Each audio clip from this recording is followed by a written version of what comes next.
Welcome to the More Life Podcast, where creatives, problem solvers, and entrepreneurs talk about squeezing more out and finding meaning in this crazy thing we call life.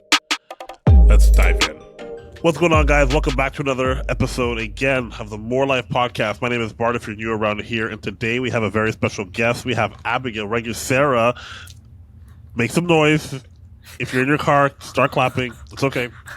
Abi is a brand therapist, an entrepreneur, a creative maven, all of the above, everything you can think of.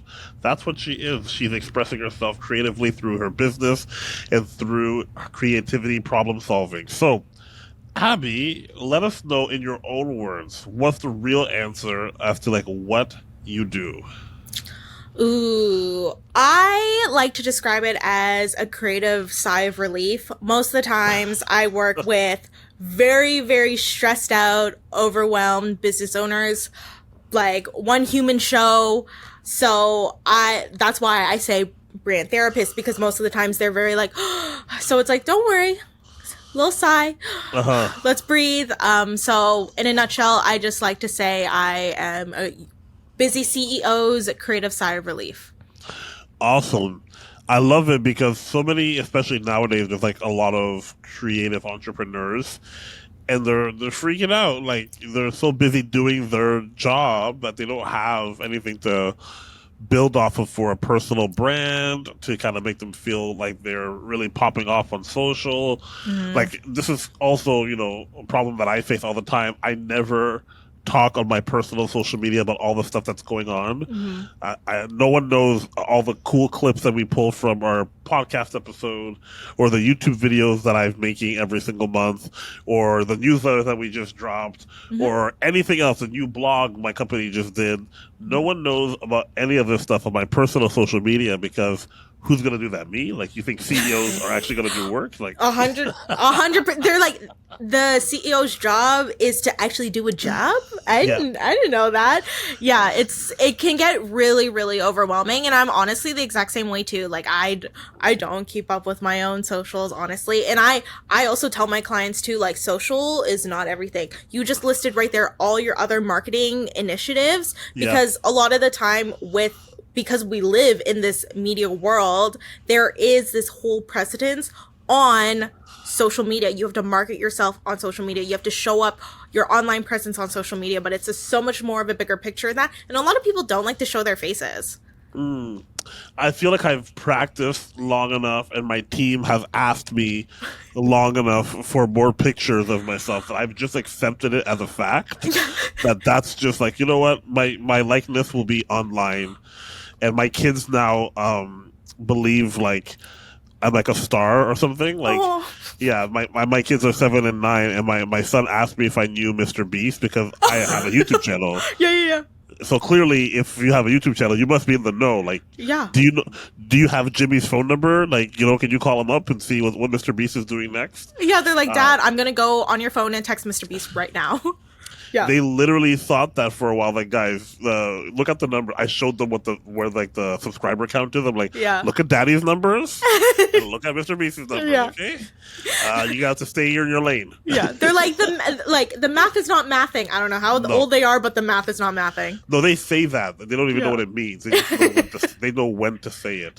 But yeah, you can easily fall into the trap of being so focused or fixated on social media, and it's a very unhealthy thing.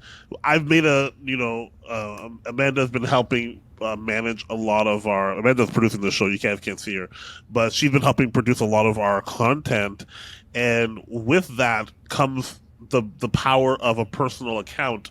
A business account still is harder to get reach, and having that personal account also helps. And it also helps, like we were talking about in a previous episode, is, we're talking with Marquis Murray, we're talking about whatever I do next or whatever initiative that we want to do within the company, I can now add more fuel to the fire if it's something that's really needs leveraging. Let's say an online course or an academy or a live event or, having a live podcast episode, I can now lend my social media account to kind of boost whatever is happening here. So I think there is great benefit to it, but you have to do it in a way that you're not killing yourself over, for sure. Exactly. That goes to the whole like overwhelm, frustration, and also it's important to show, like, people think they gotta put that filter on, they gotta like not be themselves, they gotta be professional, but like they want to see the human behind the brand. They don't give a. Can I curse? Yes, you can. Oh, okay. I was like, oh shit. This is the second time she's gonna filter herself. I'm like, you already filtered yourself once. I know. I was like, yeah, what the hell? Yeah, they don't give a fuck. Like, they don't give a fuck if you just got out of bed. If you're in bed, the more that they see that you're relatable, the more that they're like, actually, yeah, I want to work with this person. The amount of times my clients come to me, they're like, oh my God, I see that you lay in bed with your dog a lot and you cuddle with them. I'm like, yeah, because my dog's my life and I sleep for a hobby. That's it for a hobby. Yeah, like, you don't catch me outside, you catch me in bed. Yeah, I wish that was my whole life. Yeah. I just want to nap. I just want to catch. I just want to finally actually one day catch up to my sleep. Yeah. I feel like I'm so behind. I'm like, I just want to catch up one day. I just want to like sleep for like a week straight and then I'll be caught up and then I can like easier to maintain. It's like you're always like, 30 pounds overweight. Yeah. It's like, I just want to catch up and be like at the weight. And then I'll be more inclined to like eat better and work out better because I'm just maintaining, but I'm always playing catch up. Yeah. This is kind of the plan of my life. It's always catch up, and it's funny because like I was thinking to myself, I'm just like, every single job in the world, like I have to like wake up at this. I'm not a what's it called, an early bird, whatsoever. So I really had the goal, like this was when I was younger, I really had the goal in life to be a professional mattress tester because I was kind of like, I can sleep all I want for a job. I love it. That's so good. So what are you noticing in entrepreneurs that they need help? What trends are you seeing? Because you deal with probably a lot of solopreneurs who are kind of like that's stressed out, freaked out, working really hard.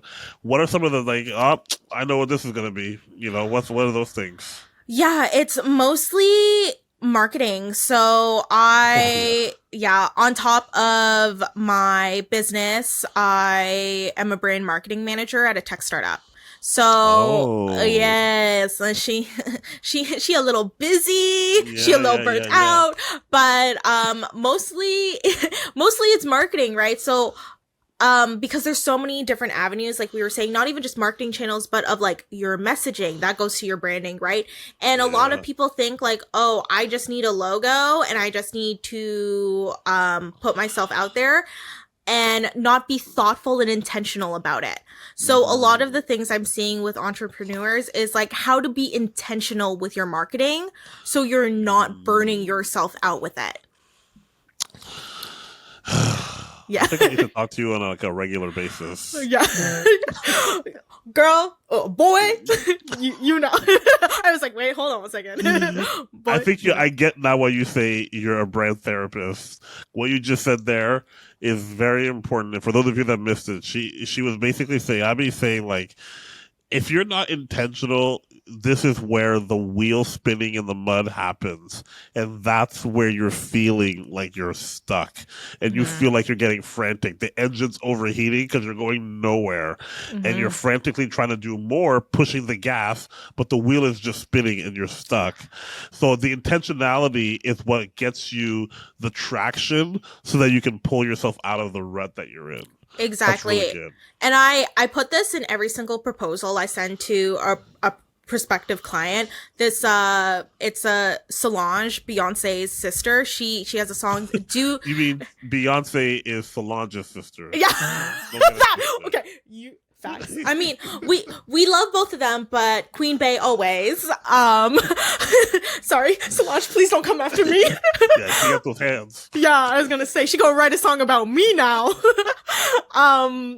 She has a song that is "Do Nothing Without Intention," and I put that quote on every single proposal before I sent out, before I list out the goals, because I always ask in my discovery calls, what are your goals? And we need to make sure that we are intentional about it. And it's always top of mind, because we're not going to be doing anything just to do it, just for you to make a buck. I mean, yeah, Right. as a business owner, making money is important, but there's so much bigger to that as a Yeah. business owner.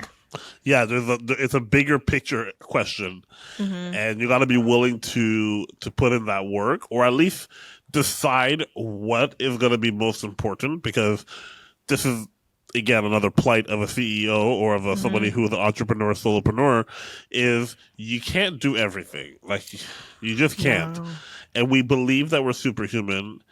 And we're told, or at least we believe in our minds, that we can do anything as long as we push hard enough and work hard enough.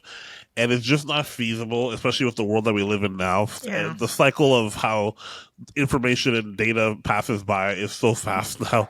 Like, it's a Yeah. wrap, you know? Like, Yeah. right now, we're dealing with social media that just flies in, flies out. So if you think you're going to catch a trend or be able to speak your own narrative to something, you might be late. And a day late is like being a year late. Yeah, exactly. And I always tell my clients, like, don't think about like what's in the now, what's trendy. Like, I mean, we always say like live in the moment, but when you think about your marketing, it has to be evergreen, right? Like, Yes. how is that going to perform? Like, I have a blog post on my website that is still my top performing blog post from 2 years ago. I have a TikTok that is constantly being favorited that I don't even look like that anymore. My hair is different and everything. Like, I was like, who is that person? Why are you favoriting me when I don't look like that anymore? But it's still getting so much traction because it's an evergreen content, and Yeah. it was like a year and a half ago now. Our best YouTube video is 2 years old. Every single month, it still crushes like at least 1,000 or two views on Mm-hmm. how to start a creative agency. Yep. And it's just an evergreen. And it's always, people are always going to be looking for that. Mm-hmm. And no matter what new video we do, it's still, nothing has been able to crush it. Yeah. Maybe something will like beat it for a week, but pretty much every single week it's going to crush, and every single month for sure it Mm-hmm. accumulates so many views. It just dominates. And when you realize how people use the internet, Mm-hmm. it allows you to become more intentional. Because if you understand, let's say like TikTok and YouTube, great tools for search. People are searching things there. Young audiences, the Gen Zs, that's their number one place to search Mm-hmm. how to do something is going to be on TikTok. And then Mm-hmm. millennials and Gen Z are also number two places going to be YouTube. YouTube. How do I do this? Where can I find this? What type of aesthetic do I want my wardrobe to have next summer? Mm-hmm. Whatever the key trends are, how to decorate my patio, how to Mm-hmm. do coffee setups, all that stuff, even for business in terms of like how to figure out my discovery calls. Like, you can search anything and you're going to find it there. And people always are looking for those tools and those resources. So you have to understand, like, if you're looking at Instagram and IG to still be your best way to get discovered, you're going to be disappointed. Unfortunately, you kind of already you already needed to have like a following, and even then, it's not going to push it as much as you think it's going to push it to your audience. Same thing with Facebook, Pinterest. Right now, you can still search a lot. You can use search words and keywords to help, but you Yeah. have to understand what you're using to be able to leverage the intentionality that you want to like leverage. I think if you're ready to see like growth, this is what I tell people, which I don't practice myself. I tell people all the time, if you want to see growth or at least some traction on your social media, pick one and dedicate a schedule to it. Mm-hmm. And then once you get a rhythm of just creating and publishing and that cycle, then you can start adding more. But it's really hard to create a lot of things. It really is. Amanda, our producer, knows, like, we spend so much effort, and especially when Amanda first started, when we didn't really have an engine to produce content, it was the hardest part of probably me running this business, was trying to figure out how we were going to do marketing and how we were going to do content marketing on a regular basis. Yeah. And we're very lucky to have been able to find like a solution, which Yeah. is just ask Amanda to do it. So if anyone needs to know their next big marketing initiative, ask Amanda to do it. That's what it is. That's all you gotta do is ask Amanda to do it. Find yourself an Amanda, and then it'll be fine. Yeah, pretty 100%. And it's interesting that you say that because like also when you think about like organic marketing, it's very different than paid marketing, right? And people think if they put a buck behind it, then they'll get more discovery. I mean, true in a sense, it will give you some sort of traffic, it will give you some sort of awareness, but people really expect conversion from that. Yes. And people also expect social media to give you conversion as well. But that's why we need to be really intentional about what we put out there. Is this content serve for conversion or is it serve for awareness? There's different types of content that be put out there for your marketing. So what do you help people with the most when they first meet you? How do you provide the most relief? Mostly just the basic foundation of their brand and their website. Websites are my bread and butter, I would definitely say. I love building brands. Are you a show it girl? I'm a Squarespace girly. Oh, okay. Yeah. I love. Oh, back in the day when MySpace, you can do HTML and CSS. Yeah, I was. You best believe I was hiding behind my parents being like, okay, dash head, dash, and that's then, hilarious. Yeah. So I love Squarespace because I can do that additional custom coding. The Fluid Engine, the 7.1. Yes, sir. I just said that. I have no clue what that really means. It's just we use a vendor to help one of our clients. It's a whole thing. I just know that that's a really big deal, that the Flex box or whatever, Fluid or something, I don't know. Fluid Engine is definitely very helpful for entrepreneurs, which is really great. And I'm all big on resources that are accessible for clients after when I'm done. So how I set up also my handoff when I'm building their brands, do they have all the assets in these folders? They can find a PNG for digital or a PNG for print, because those two things are different. Because I see a lot of entrepreneurs when I see print in the wild and I'm like, boy, what the fuck is this? I'm like, it's pixelated as shit. This is meant for digital. Yes. Yeah, like I'm like, this is 72 DPI. What the heck? Oh my goodness. Yeah. We provide very clear labels. Yeah. And very clear folders. And somehow people still mess it up and they ask us for the files over and over again. Yeah. Depending on the client, sometimes we throw it on their website. Yeah. They can just go to it and be like, here, just type in branding at the end, okay? Yeah. It'll be fine. And then they'll be fine. Yeah. So in terms of sigh of relief, it's I wouldn't say it's hand holding, but it's reassurance, because mostly what I see is people are just like, business owners are not confident. A lot of the times my clients will ask me the same question, but word it differently because they're not confident. So in my processes,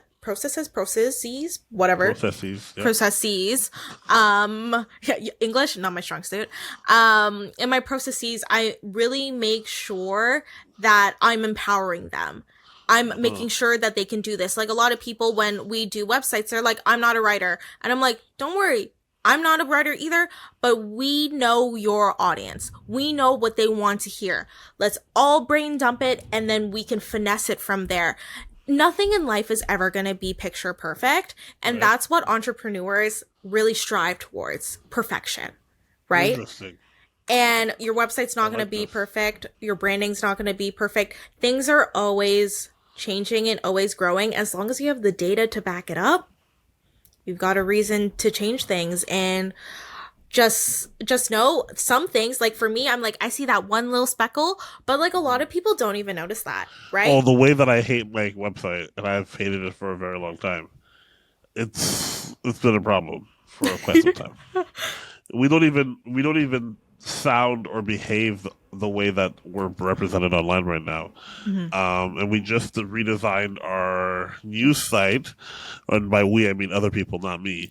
Our designer Isabel did, and it looks absolutely fantastic. I'm super stoked about it. We're just trying to get our ducks in a row to get it launched. But I finally feel like, wow, we actually we actually did this. We actually worked on our own stuff and not just client work, because that's usually what happens. It is. It's You're true. working for somebody else. You're trying to Yeah. give them the best experience, the best designs, and Hmm. you kind of throw something together for yourself because you got to get back to the client work to pay the bills. Exactly. And it's funny that you say that because like I'm like there I should always be doing more for my business. But when I had a discovery call, I think like a month ago now that I'm thinking about it, they were like, "Yeah, I found you on Google and when on your website, I loved how out of all the designers, you weren't minimal boho. You know how many minimal boho designers I had to go through till I got to yours? And they're like, I felt seen on your website. I felt True. comforted. I felt very trusted. And I'm like, wow, so this is all just in my head that I'm not doing enough. But my not 100% perfect is still resonating with my ideal client. So you are both and you're both you're both a employee. You are a when you say a brand experience manager, Brand marketing manager. brand marketing manager, and you also have your own company. But you're also in doing that where you service CEOs and business owners. But in doing that, you yourself are also a CEO and business owner. Mhm. So you're doing all the things. Uh, A little too many things. There is one thing that I also do that you didn't mention. I also have a stationery shop. ma'am. Boy, yeah. Yeah. A lot of my friends are like, how are you so put together when you do all these things? I'm like, do you see me at night? No. Do you see me doing my 10-step skincare routine? Just breathe in, breathe out. Yeah. Yeah, I can. Yeah, maybe when I was younger, I don't think I was this determined or focused when I was younger. But now that I'm older, I have the responsibility stuff, right? So then it's like Mhm. I'm trying to get some sleep. I'm not trying Yeah. to die. Um, I'm already like the moment I feel comfortable with creative partner, I have like the next three things that I want to do lined up. It's just I can't do them all at the same time. That's a young person's game. We'll leave that for Abby to do like four things at once. Yeah, facts though. Yeah. Wow. So you're also doing a stationery. Are you selling it under the guise of your personal brand? Yeah, so kind of, it's like an extension of my personal brand. So Yep. most of everything is rooted in me connecting with others and oneself through everything creativity. Cause I really believe that I've always never been a good person with words. And the best way that I Just like can you say, just, I've never been a good person. I mean, I am not putting that out there. I am a good person. Um, I've never been a good person with words. Wow, now that I say that again out loud, it does say I'm. It does sound like I've never been a good person. I've never been good with words. There you go. That sounds better. And I always use creativity to express myself. So everything is kind of rooted in that, especially with like business owners. How do you want to express your mission out there? Through your brand, through your brand identity. And for stationery, how do you express your personality? Stickers, writing in a notebook, Right. um, art prints that you put all over the wall. Um, yeah, so everything that I do is rooted with the same kind of mission in mind. Interesting. Yeah. And do you feel like you are getting traction or winning? I feel like I'm turning this into a therapy session for you now. Do you feel like you're getting traction or winning in these things? Well, actually, I'll be quite honest with you. Please do. Because I have no filter also. There are moments where I'm like, I'm just gonna quit it all, because I'm like, there's someone out there doing it better than me, and sometimes like the numbers don't lie. But then I remind Always and myself, forever. There's always somebody out there who's crushing it, and it feels like someone just stepped on your heart. You're like, what's the point? exactly, yeah. So those thoughts come into my mind a lot because stationery is oversaturated, Brandon Webb is oversaturated. But what always grounds me back to reality is there's only one me. A lot of the times people work with me because of me. Right? Because of this whole experience with me. And when I sell my stationery at markets, experience with me. Like I was at the Toronto Stationery Show back in April 30th. Wait, you're like for real doing this? Yeah, man. I don't mess around. Yeah, I thought you were just like, selling 3 sheets of paper at a time in your basement. This goes out trade shows. No lie, I do sell it out of my basement though. So there's some truth there. But yeah, I was at the Toronto Stationery Show and someone came up to me and they were just like, "Oh my God, I've been following you for so long. I've been so excited to meet you. I love the content that you post on your Instagram because you were so real and vulnerable with your mental illness and mental health." Yeah. And I've connected with it, and also as a person of color. And I'm like, shit, this is why I do what I do. Like, this is it. Yeah, so that's you get the benefit of meeting people, right? And then you get to see, oh, this is really impactful how like your business is helping them. We were just talking with somebody else about like the coin. It's a flip. Mm-hmm. Do I use my personal brand and my personal story, or do I use the business? And like you said, there's only one you. Yep. There's only one you. There's only one you, and there's like, so if I didn't use, because I struggle with this all the time, where I don't want my face and my picture to be anywhere. I'm like, this is about the business. I want to grow it big. We're going to sell it. It's going to be millions of dollars, blah, blah, blah. All these great ideas and thoughts. At the same time, if you look at how many of these deals that we get, how many of these clients that we get are there because of me, not because of the name Creative Partner Studio. They're there because they know me or they heard about me. Then it's like, damn it, I can't separate myself. So the thing that I think is holding me back is also the thing that's elevating and propelling me forward.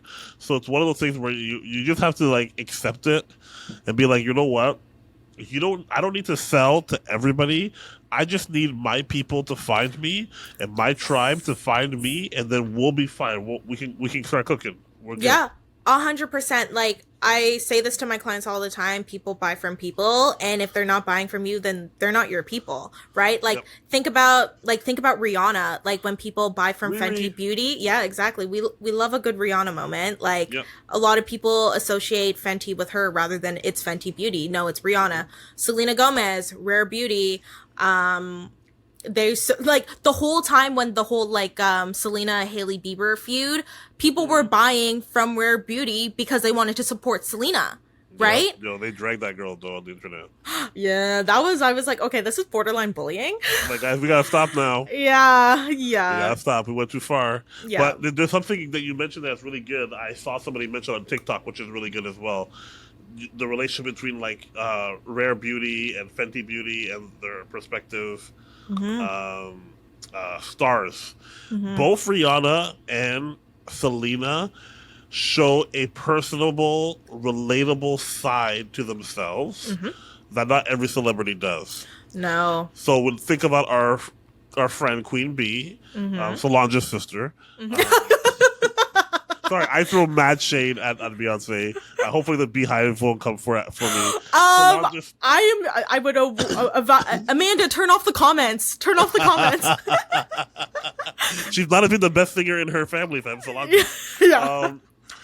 So Solange's sister doesn't necessarily do this, and so she's never been able to launch a line, and she's forever stuck performing. When was the last time Rihanna went and performed a concert? The Super Bowl. The Super Bowl before that, like a personal Yeah, I concert. know. Yeah. God. That's what I'm saying. But she don't need to, because Fenty speaks for her. Her online presence speaks for her. People relate to her in a way where Beyonce is something that feels unattainable and inauthentic, where it's almost like, wow, it's this idea of Beyonce is almost bigger than the personhood of Beyonce. And so Beyonce is going to be stopped singing for the rest of her life. She can't stop singing. Didn't she have? She had a brand partnership with Adidas. What was it called? Oof. I didn't even know about that. So there goes branding. I didn't even know about that. But it failed. It didn't do well because there's nothing to attach. She had a whole clothing line. I forget what it was called. But there was nothing to people to hold on to. Mm-hmm. It was still very, and it was extremely expensive. It was like sweatpants for like $1,200. Oh, so again, you're not being relatable, and so I feel like when you are relatable, you provide people access to something, and you can go the quality or the quality way, which is what Beyonce tried to do, where it's very bougie, very high end. I don't want to risk being vulnerable. I'm going to use my image instead of personality. And that's going to give you a certain result.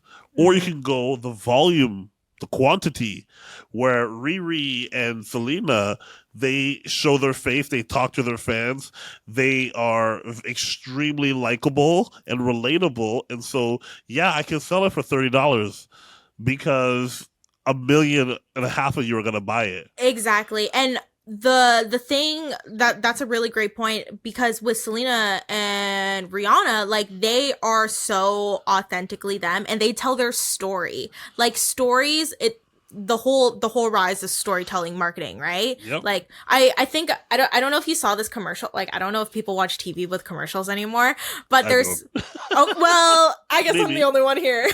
There's a McDonald's commercial that's I think it's gonna end soon because it's only for the summer, but it is basically a junior chicken and a McDouble, and it's like, remember when you got your license and your first drive-through at high school at lunch was the McDonald's drive-thru, and you would order a junior chicken.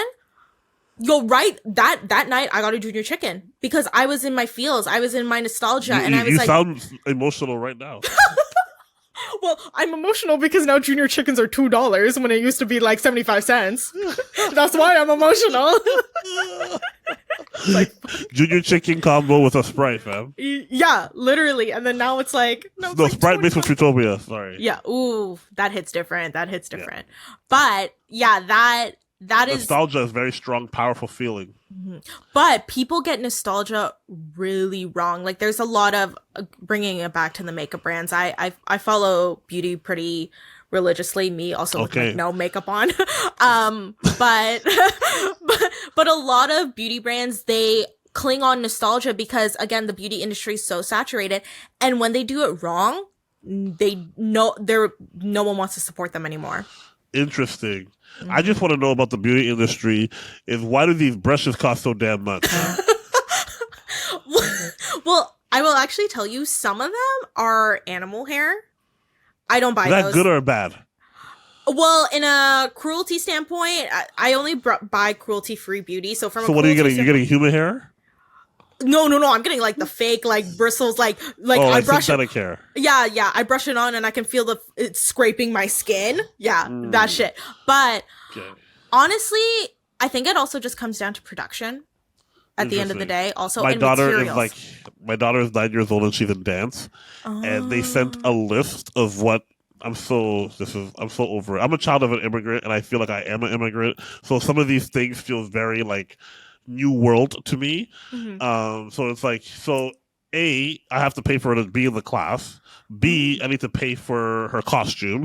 C, I have to pay for the show that they're doing. They're paying for they're having a big competition show, whatever. D, they're selling tickets to the show, and I have to buy the tickets, and they're $50 a piece. You can't go yourself. What's that free? E, they gave an email.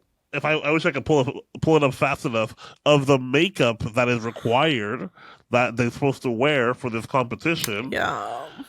It's expensive. They're naming like real name brands like MAC. You have to go to the MAC store and buy X, Y, and Z. She's 9 years old. She's never worn makeup before in her life. The brushes were like $50. Yeah. I'd go to Walmart and buy e.l.f. brushes for $1. P.S. Don't listen to what they're saying on the email. See, I didn't go there. I went to Shopping Drug Mart, yo. Yeah, exactly. Yo, those PC Optimum points, you gotta get them.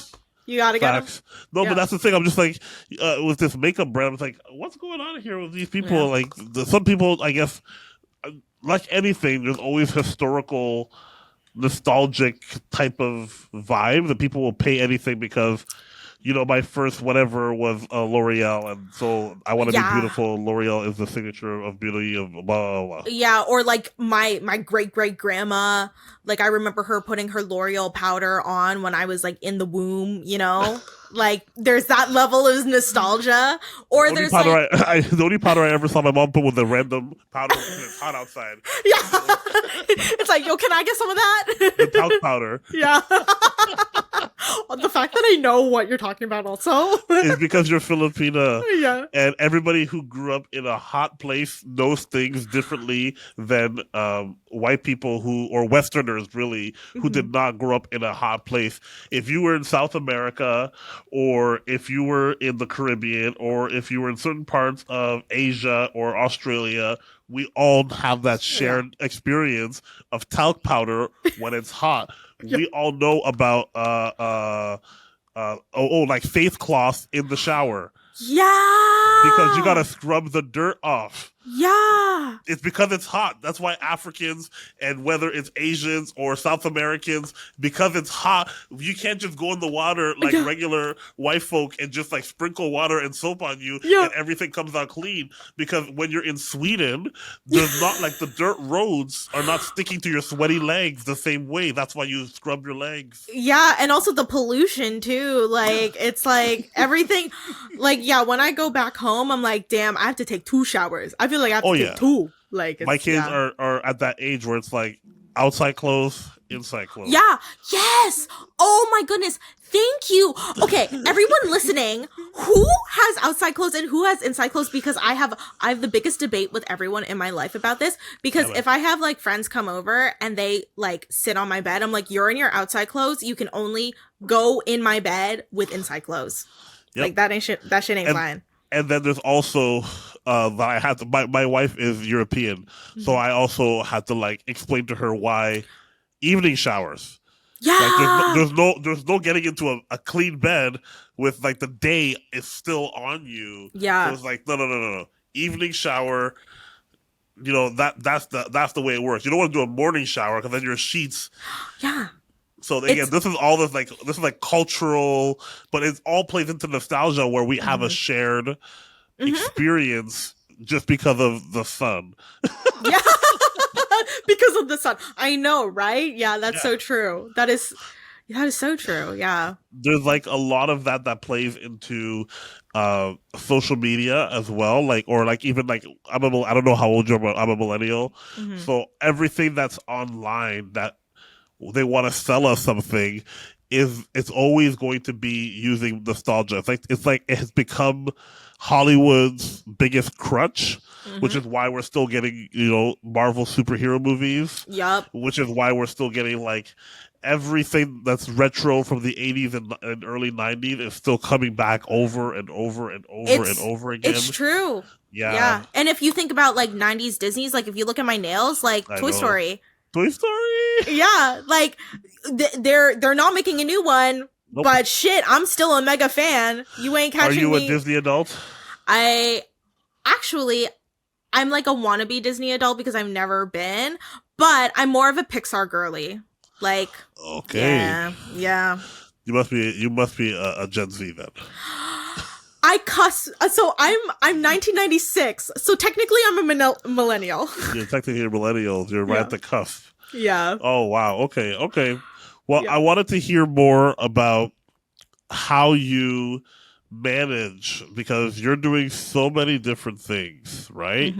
And there's a point where the joke I have in my head is like, so you're just obsessed with money. You want to say that to my bank account? You can say that to my bank account. Right? But like, yeah, so you have 4 jobs or 7 jobs. I don't know. I can't keep track.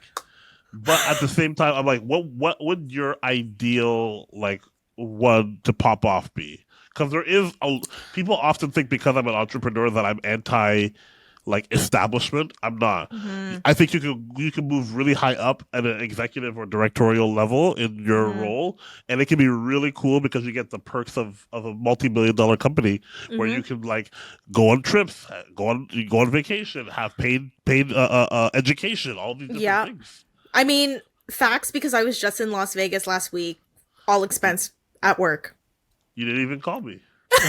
Dude. Like I was at the Caesar's Palace, my room got upgraded by accident. I had What were you doing there? I was there for work.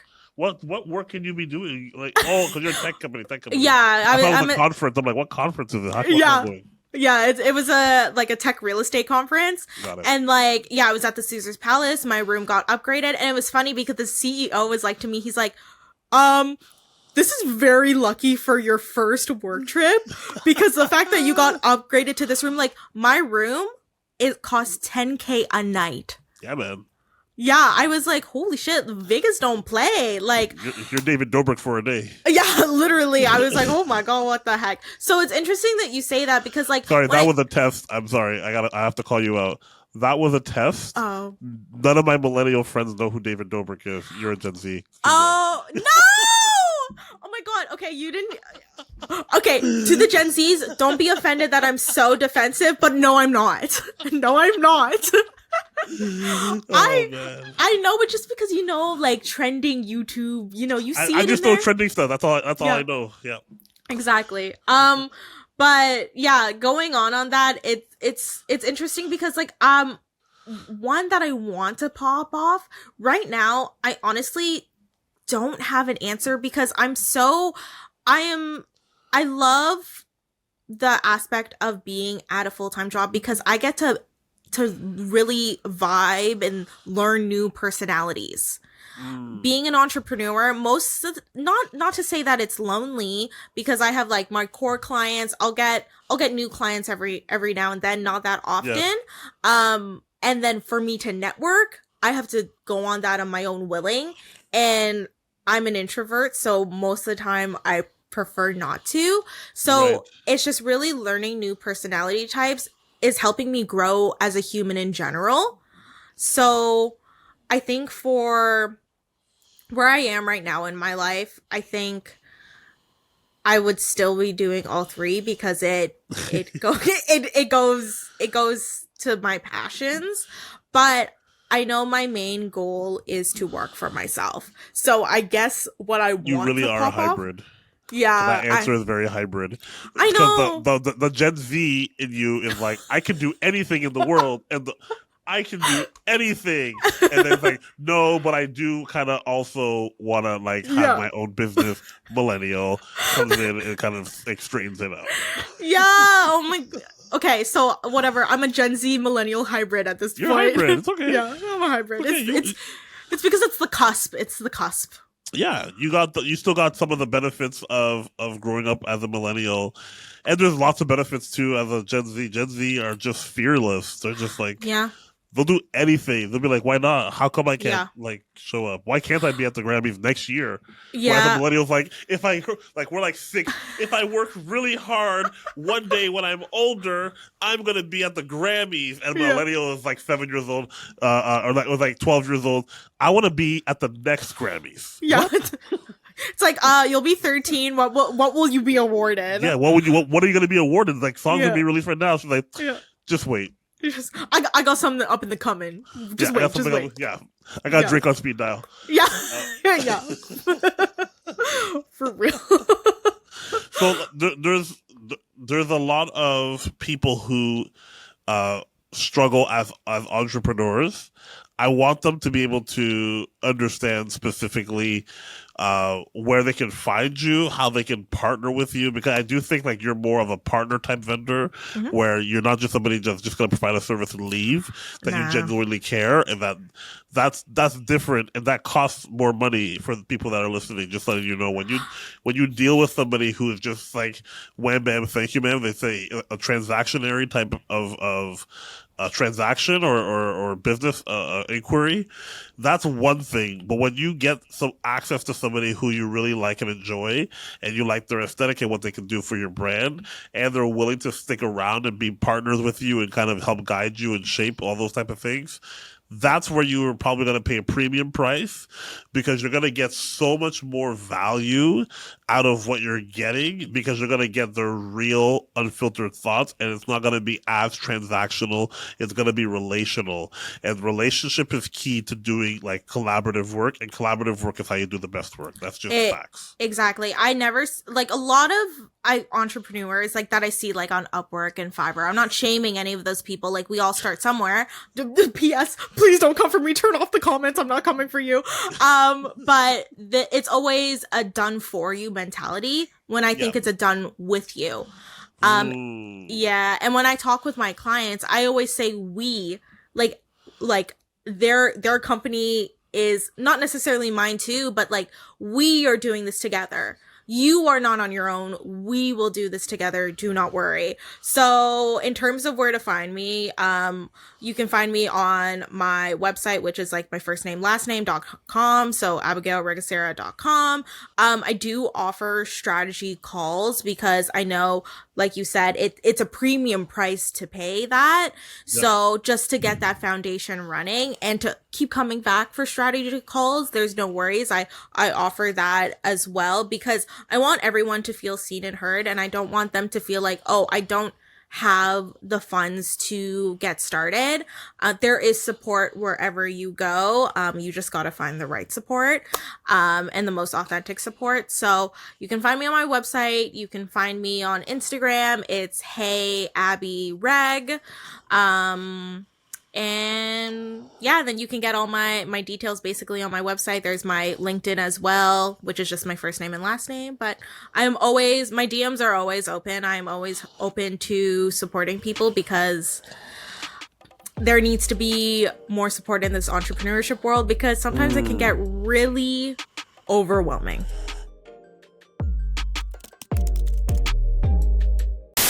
Welcome to the tea session. It's now 5:54 p.m.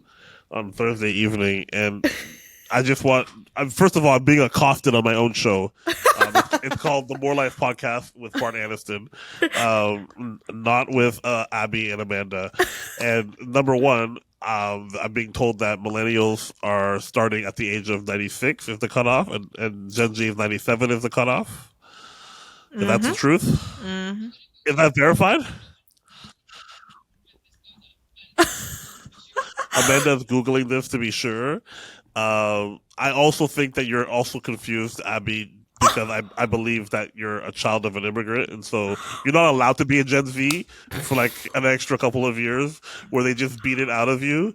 So that's probably also why you feel like a millennial as well. Mm-hmm. Where it's like, listen, we're going to have this old-ass computer for 10 years. And I know there's new computers, and everybody's talking about, dude, you got a Dell. Yeah. But guess what?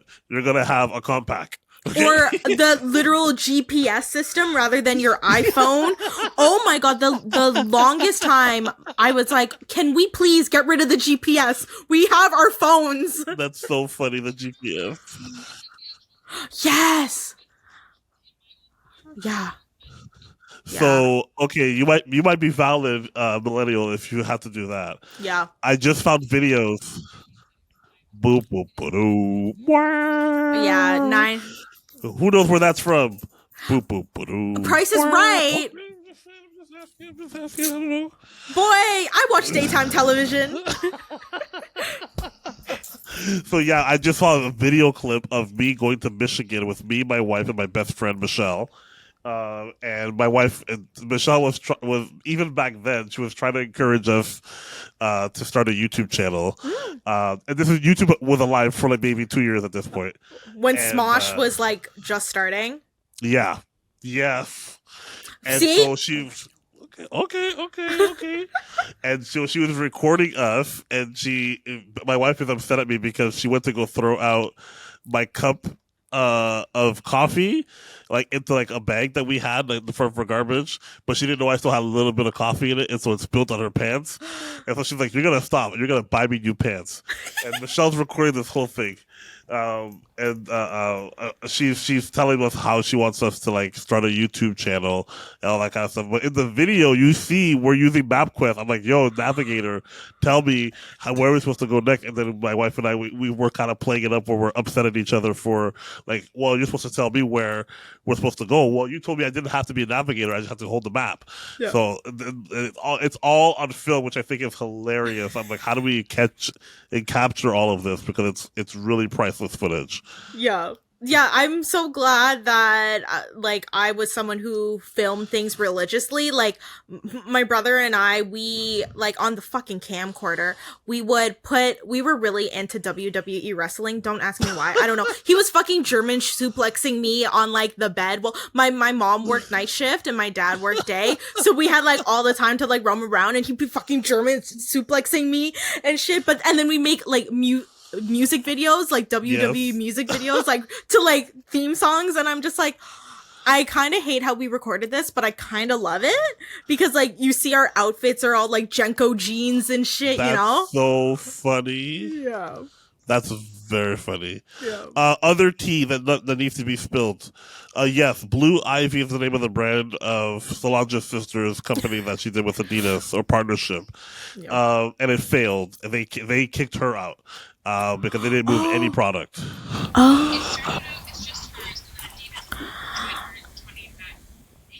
Oh, really? That what it was? And then it went away? Yeah. Oh, wow. Is that why oh, wait, I was going to make a joke. Should I make this joke? Whatever, we're spilling tea. I was going to say, is that why the pandemic started? Because you said 2019. 2019? Yeah. I was like... Yeah. See, she started the pandemic, guys. Yeah. Cannot be trusted. Oh my god, no, the Beehive are gonna come after us. Don't say that. I'm telling you right now, man. Beyonce wasn't even the best singer in Destiny's Child. What are you talking about? Michelle was. Ooh, okay, that's where I'd be quiet. You're the only one talking now. You're the only one talking now. I'm ready, because we already had this whole conversation. Me and my friends used to, during the pandemic, had this amazing show. And because we all had jobs we had to go back to, we had to stop. It was called the House of Commons. And it was 10 black friends, all from the GTA. And we would just talk about anything. So one of the episodes was One's Gotta Go. And then we put Beyonce, Whitney Houston, Mariah Carey, Janet Jackson. One's Gotta Go. I'm not answering this. The answer is, if one has to go, it's Beyonce. That's tough. That's a good list. I can't. Don't make me answer. I'm not here. My camera turns off. Also, more tea before I have to actually go. Upwork. Upwork is racist. I'm saying it right here first. You heard it here. Upwork is racist. They don't like black people. Or they don't like me. 100%. I don't know if I told you, Amanda, this story, if you ever heard me rant about this before, about Upwork. It hates my guts. I tried signing up for it, and it I did everything, and I finished my profile, and it shuts down. It doesn't accept my profile. I do it again, all over again. Add all my certifications, qualifications, all that type of stuff. Now it will not accept my photo. Woof. I submit the photo 2, 3, 4 times. It says that you need to upload a professional photo or a photo where you're evenly lit. So I turned to my friends. I'm like, "This is it's probably the same photo that I have right now." I'm like, this is a professional photo, right? Like, yeah. Am I well lit in this photo? Yeah. Doesn't work. I use another photo. Again, I've been getting professionally done photos for a few years now. I have a lot of them. I tried so many of them. I made a video about it, posted it on Twitter, if you want to scroll that far back in my Twitter feed, to see my beef with Upwork. And then, just out of spite, I'm like, you know what? Let me just prove, because I'm recording, how racist it is. I took a picture of my wife, a regular picture from my iPhone, and put it up there, and it recognized my photo immediately. Oh my god! So I send the video to Upwork on Twitter. I tell them they need to fix it. They said they're gonna fix it, and then they never fix it. So then I call them out again like a week later, like, yo, where's my Upwork account? And I think from that moment on, because I called them out the second time and it was public again, because they were trying to talk to me on DMs. On the down low. And when I did that again the second time and I put all the receipts of what they put in the DMs out in public, my account's been cursed. I have been on Upwork for years. Not only have I never gotten a job, I have never been contacted by anybody ever. Weird. I put my portfolio on Upwork of like some of the work that I've done. Like it's old now, but that's work I did with the Toronto Raptors, with Maple Leaf Foods, with Pepsi Canada, with Quaker Oats. Like I've worked with big brands, so I put that stuff there. And I put small brand stuff like little logos that I designed when I was younger, all that kind of stuff, all of it. So my portfolio is stacked. You would think out of all the stuff I see on Upwork on a daily basis, that somebody would reach out to me, or any job that I've ever posted, and somebody would say, let me at least talk to this person. I've never been, if you go to the messages tab as like a vendor, as a freelancer, I've never received a message from anybody. That's okay. Upwork, if you're listening, we are all outside your house right now.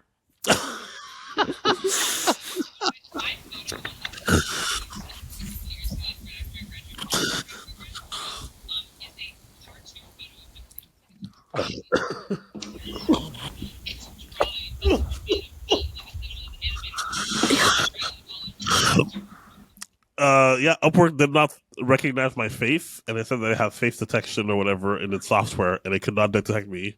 I'm like, I'm not even that dark, yo. I'm not like I'm black. I'm still brown black. Like this is black. Yeah, I'm brown. Well, even regardless, like what the heck, Upwork? Oh my god! I had so many pictures. Yeah, I cannot stand it.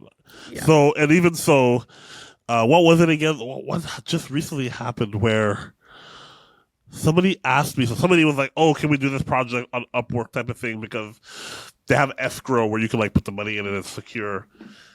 So I'm like, fine, whatever. It's gonna probably lose a little bit of money. They set it up, and you know what it says? It says that my account is cannot accept a project. Oh my god! I'm cursed on Upwork, yo. They don't want me. Well, if anyone is listening to this tea session, I think we now know not to go on Upwork and to just connect with your community instead. Like That's what I'm saying. That's what I'm saying. That's what I'm saying. Okay, this has been your tea session for the week. We'll come back next week for session number 2. And goodbye.